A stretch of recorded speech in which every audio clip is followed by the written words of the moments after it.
Assalamualaikum, saya Advokat Dr. Togas Tumorang.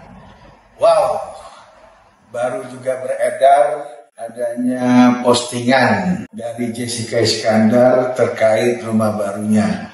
Sementara kita tahu Jessica Iskandar ada konflik dengan klien saya, yaitu CSB, Christopher Stefanus Budianto, dan Jessica Iskandar pada saat permasalahan timbul dengan klien saya CSB mengaku sudah bangkrut, mengaku kehilangan mobil 11 unit, mengaku ada 9,8 miliar uangnya raib, di mana kata Jessica Iskandar uangnya itu dikumpulin dari hasil kerja kerasnya.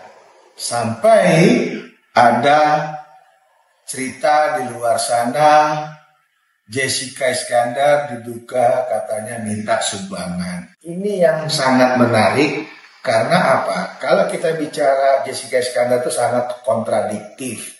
Kenapa saya bilang begitu? Sama kayak kasusnya dengan kita. Kasus Jessica Iskandar awalan melaporkan adanya dugaan penipuan dan penggelapan di Polda Metro Jaya. Namun dalam fakta persidangan di Pengadilan Negeri Jakarta Selatan, ini di Jakarta Selatan tidak ada muncul terkait 11 mobil yang dibilang raib diambil oleh klien kami. Tidak ada. Bahkan di sini hanya amarnya itu berbunyi bahwa klien kami didakwa itu terkait tentang adanya satu perbuatan yang bernama perbuatan melawan hukum itu dengan tindak pidana penipuan, yaitu diputus 2 tahun 6 bulan. Berbeda dengan dakwaan jaksa. Dakwaan jaksa pada saat itu 372 di dakwaan pertama. Dakwaan keduanya memang dibikin 378. Namun putusan hakim di PN Jakarta Selatan hanya penipuan. Itu pun diputusnya 2 tahun 6 bulan. Nah, disinilah kejanggalan-kejanggalan kasus klien kami.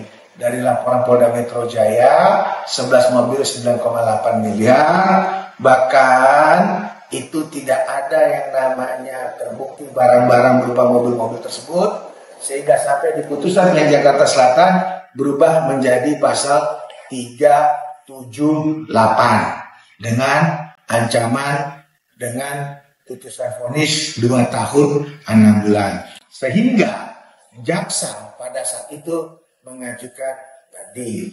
Nah, pada saat dibanding oleh jaksa itu mencoba merubah dari 378 keyakinan hakim PN, ya, itu ingin tetap di 372. Namun ternyata dari putusan tersebut tetap pengadilan negeri menguatkan putusan pengadilan negeri Jakarta Selatan, dan namun di sini putusan pengadilan tinggi DKI tidak lagi membuat 2 tahun 6 bulan, tapi ditambah jadi 3 tahun 6 bulan.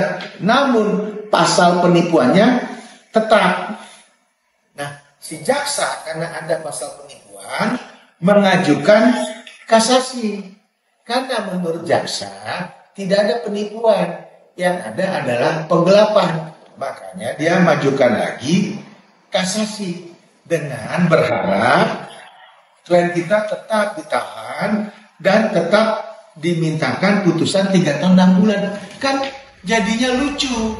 Berarti si jaksanya tidak punya satu keyakinan dalam menulis dakwaannya. Apakah dakwaan yang dibuat dia secara benar, secara teliti, atau memang jaksa tidak paham bahwa ini sebenarnya kasus terlalu dipaksakan oleh pihak kejaksaan. Nah, karena si jaksa ini ada majukan memori kasasi, kami tidak masukkan untuk kontra kasasinya Tetapi kami memasukkan kasasi kami sendiri. Kasasi kami sendiri ini adalah untuk melawan putusan yang kami sudah terima awalan di PN Jakarta Selatan, yaitu 2 tahun 6 bulan. Ya, 2 tahun 6 bulan PN Jakarta Selatan. Kami tidak mengajukan banding. Yang mengajukan banding adalah jaksa. Bahkan atas putusan pengadilan tingkat tinggi DKI juga, jaksa majukan lagi kasasi. Kami karena naik dari 2 tahun 6 bulan jadi 3 tahun 6 bulan, majukan memori kasasi.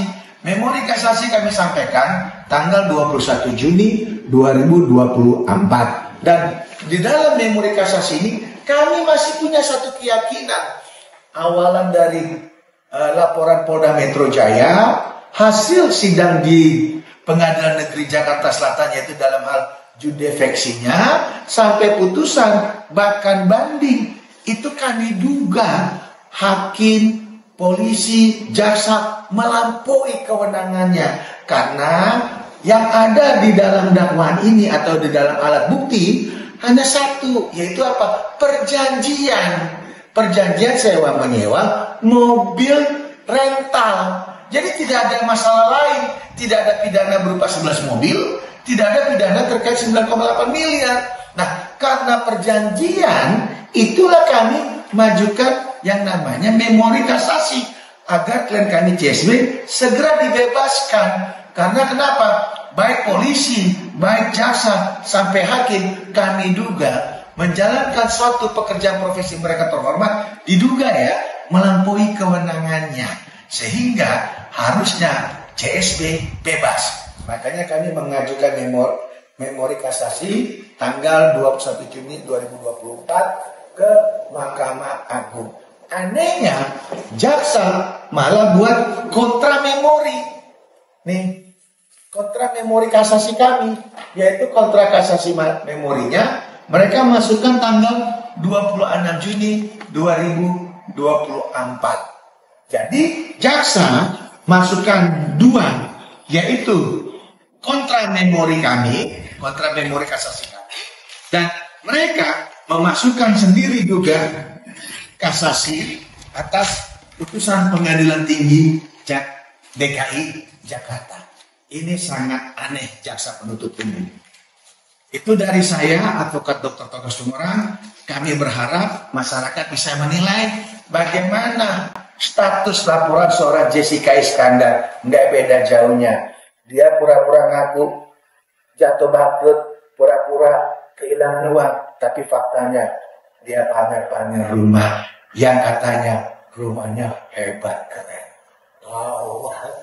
Jadi saya sebagai seorang advokat sangat-sangat prihatin melihat gaya yang diperbuat oleh orang-orang di luar sana. Jadi netizen, ini bukti. Saya sebagai advokat profesional tidak ada tendensius, tidak ada kita hal-hal lain, hanya menuntut klien kami bebas. Salam profesi advokat.